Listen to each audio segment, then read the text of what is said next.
북한이 이번에 개발에 성공했다고 주장한 극초음속 미사일에 대한 정확한 평가는 쉽지 않을 걸로 보입니다.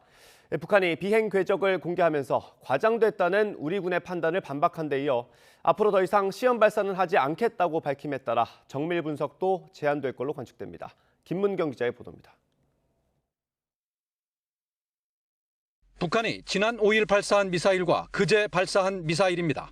외형상으로는 같은 미사일이지만 북한은 지난번에는 700km를, 이번에는 1000km를 비행했다고 밝혔습니다. 우리 군이 파악한 비행 최대 속도도 마하 6에서 마하 10으로 2배 가까이 빨라졌습니다. 군 당국은 지난 5일 발사 때와 마찬가지로 극초음속 미사일이 아닌 일반 탄도미사일이라는 입장입니다.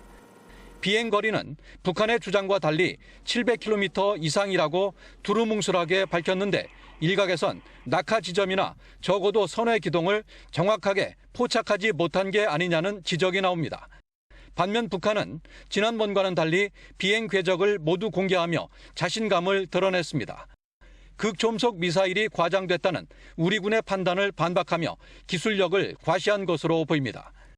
일본 방위성과 북한이 공개한 사격 궤적을 보면 700km 지점에서 저고도 비행을 한 것으로 볼 수 있는데요. 극초음 미사일의 특징인 레이더 탐지고도 이하 저고도 비행으로 탐지가 제한된 것으로 보입니다.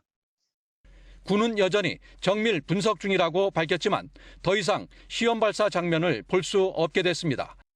북한이 최종 시험 발사라고 명확히 한 겁니다.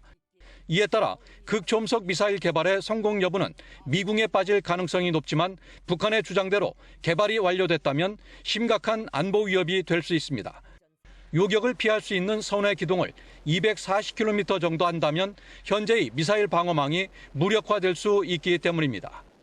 군 당국은 탐지와 요격 능력을 보유하고 있다고 자신하고 있지만 극초음속 미사일 개발의 성공 여부에 따라 달라질 것으로 보입니다.